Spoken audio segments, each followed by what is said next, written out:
All right, Raiders fans, buckle up because things are starting to get real interesting in Las Vegas. After that crucial win over the Tennessee Titans, the team finds itself standing at 2 wins and 4 losses, but this record doesn't even begin to tell the full story. The energy feels different, the stakes are higher, and everyone inside that locker room knows what's on the line heading into Kansas City. This isn't just another regular season matchup. This is a chance to flip the script, to completely change the tone of the season with one statement victory. Beating the Chiefs at Arrowhead would not only bring the Raiders to 3-4, but it would also hand Kansas City another loss and tighten the entire AFC West race. Suddenly, everything would feel within reach again. Now, when we talk about this upcoming game, the first thing that jumps out is Geno Smith. This moment right here might just be the biggest game of his career. People have questioned his confidence, his consistency, and whether he's truly the leader to take this team forward. Well, there's no better way to silence all of that than to go into Arrowhead and take down Patrick Mahomes and the Chiefs. It's a test not just of skill, but of mentality, of poise under pressure. Geno doesn't have to be perfect. He doesn't have to throw for 400 yards or make highlight reel plays. What he does need to do is manage the game, protect the football, and trust the defense that's quietly been one of the more solid units in the league this season. Raider Nation knows this. To beat Kansas City, you don't have to outshine Mahomes. You just have to outlast him. Think back to those rare moments when the Raiders actually beat the Chiefs in Arrowhead. It wasn't magic, it wasn't luck, it was execution. Derek Carr did it back in October of 2020 and again on that unforgettable Christmas Day in 2023. Both of those wins came because the team stuck together, didn't panic, and played disciplined football. The formula isn't complicated. Limit mistakes, control time of possession, and make Mahomes uncomfortable. If Geno can do those things, he doesn't just win a game. He earns trust, belief, and momentum going into the bye week.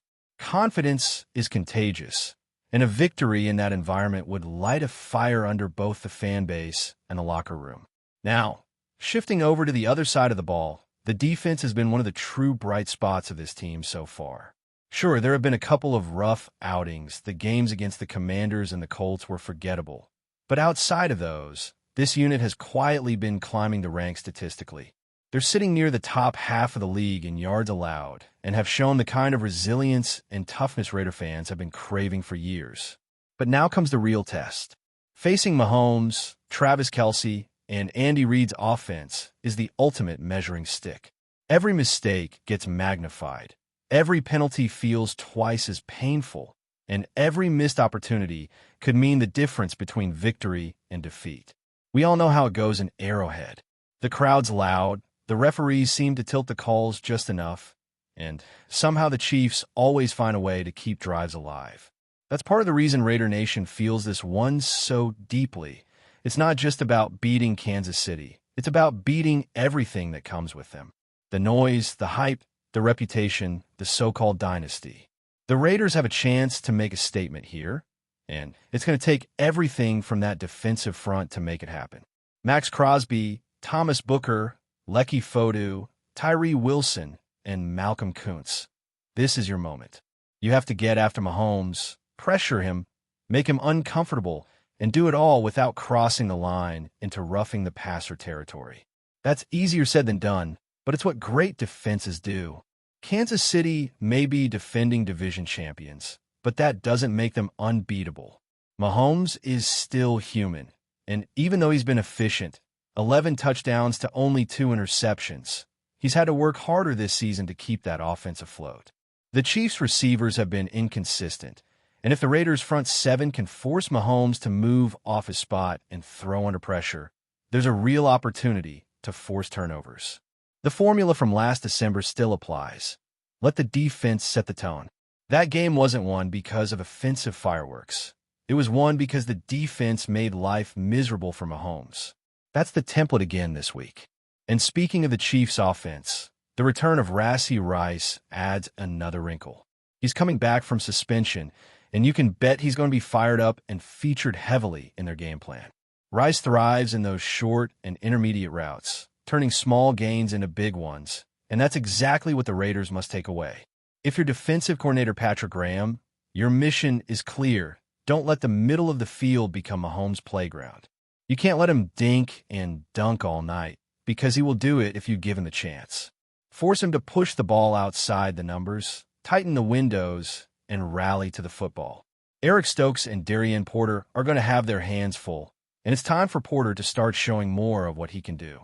He didn't get much playing time against the Titans, but his limited snaps this season have been encouraging. There's also the situation with Juju Smith-Schuster. After that late-game altercation last week, there's been talk about a possible suspension, and if that happens, it changes the dynamics of Kansas City's receiving group. Losing Juju might not cripple their offense, but it would definitely make things a little easier for the Raiders' secondary, which has struggled at times to keep opposing receivers in check. The key here is discipline. The Raiders can't afford busted coverages or missed assignments. Mahomes will find every little gap if you give him time or space. And let's not forget the timing of this matchup. It's coming right before the bye week, which means there's extra weight on this one. Winning here would not only build momentum, but also give the team something to carry into the second half of the season. A loss, on the other hand, would mean going into that break with more questions than answers. That's why the pressure is sky high for Pete Carroll and his staff. They've been preaching accountability, toughness, and focus, but now it's time to prove that those words actually mean something when the lights are brightest. This game is going to define how people talk about the Raiders for the rest of the season. If they come out swinging, play smart, and keep their composure, it's going to send shockwaves through the AFC. But if they stumble, it'll be another case of what could have been. Raider Nation is hungry. The players feel it. The fans feel it. There's no more time for almost. It's time to deliver. Time to take that next step. Time to make the league remember that the silver and black still matter. Arrowhead is going to be loud. The cameras will be everywhere. And the entire football world will be watching to see whether Geno Smith and this team are contenders or pretenders. Heading into this showdown, one of the biggest questions surrounding the Raiders is how the offense will look without Brock Bowers. The rookie tight end has been dealing with that nagging knee issue, and while there's hope he'll be ready after the bye week, it's almost certain he'll miss the game against Kansas City. It's frustrating because this offense feels more complete when Bowers is on the field. His ability to stretch the defense, win contested catches, and block effectively gives them a versatility few teams have. But in his absence, Michael Mayer has quietly started to show he can carry the load. His performance against Tennessee was encouraging. 5 receptions, 50 yards, and a touchdown, with several key plays on third and short situations. You could see the chemistry between him and Geno Smith beginning to build, especially in red zone situations where Meyer's physicality really shines. Still, this matchup isn't about flashy stats or spreading the field. It's about attitude. Beating Kansas City requires a brand of football that's tough, relentless, and physical. You have to punch them in the mouth early, control the tempo, and force them to adjust to you. The Chiefs thrive on chaos, the broken plays, the extended drives, the off-script brilliance from Mahomes. The Raiders can't fall into that trap. They need to dictate the rhythm, stay ahead of the chains, and make sure the run game sets the tone. That's what opens up opportunities for Mayer, Jacoby Myers, and Devontae Adams downfield. This game is going to be won in the trenches, not with fancy play calls. And let's be honest, Geno Smith knows what's at stake. He hasn't had a great stretch leading up to this. 4-6 straight weeks, he's been inconsistent. Flashes of promise followed by moments of hesitation and poor decision-making. But sometimes, all it takes is one big win to turn it around. A victory over the Chiefs, on their field, in front of that crowd, could erase a lot of the frustration that's been building. The great quarterbacks in this league earn their respect by delivering in the toughest environments, and this is exactly the kind of test for him. The spotlight's bright, but so is the opportunity. The defense, on the other hand, has a very clear mission. Get off the field on third down and force Mahomes to settle for field goals instead of touchdowns. Sounds simple, but it's one of the hardest things to do against him. Mahomes is at his best when extending plays, and the Raiders can't let him dance around in the pocket like he usually does. Max Crosby will have to be everywhere, leading the charge with that relentless motor of his. He's the heartbeat of this defense, and his energy sets the tone for everyone else. But he can't do it alone. Tyree Wilson needs to step up, the interior line has to push the pocket, and the linebackers must keep Kelsey in check. Every single player on that defense needs to play disciplined, assignment-sound football. One blown coverage, one missed tackle, and the Chiefs will make you pay. Now, another storyline that's quietly growing is what happens in the Raiders' secondary. Kai Blue Kelly has struggled. There's no sugarcoating it. He's been targeted heavily, and opposing quarterbacks have had no problem picking on his side of the field. It's reached the point where fans and analysts alike are wondering if it's time to give Darian Porter a real shot. Porter might not be the most polished player yet, but when he's been on the field, he's held his own. In his 99 defensive snaps this season, he's been targeted only a handful of times, and he's allowed just 2 completions for less than 20 yards. That's efficiency, that's discipline, and at this stage, it's worth exploring. If the Raiders are serious about developing young talent and building for the long term, this might be the perfect game to see what Porter can do under real pressure. The secondary as a whole has to play its best football of the season. With the Chiefs possibly shorthanded at receiver if Juju Smith-Schuster does get suspended, there's a chance to make life difficult for Mahomes. But that only happens if the coverage is tight and the pass rush gets home. The two go hand in hand. The Raiders can't give Mahomes all day to find an open man. The moment he extends plays beyond 4 or 5 seconds, bad things start to happen. It's on the defensive backs to stay disciplined and on the pass rush to finish. For Pete Carroll, this game is personal too. He's been preaching patience and focus since the season began, but his team has to start turning those words into results. Losing to the Colts earlier in the year was a wake-up call. That was supposed to be the game where the Raiders made a statement, but instead, they laid an egg. They can't let that happen again. The margin for error in this league is razor thin, and this game will test everything about the culture Carroll is trying to build. If the Raiders want to prove they belong in the conversation, this is their moment to do it. And beyond the X's and O's, there's the emotional side of it all. Raider Nation lives for these matchups. It's Chiefs Week, the one that gets circled on the calendar the moment the schedule drops. Fans travel, flags fly higher, and the energy in the city feels different. It's not just another Sunday. It's a battle that carries decades of history and pride. Every hit feels heavier. Every first down feels louder. You can feel the rivalry in your bones. That's what makes games like this special. Before we continue, don't forget to subscribe to our channel and give this video a like. Your support helps us keep bringing you the latest updates on our Las Vegas Raiders.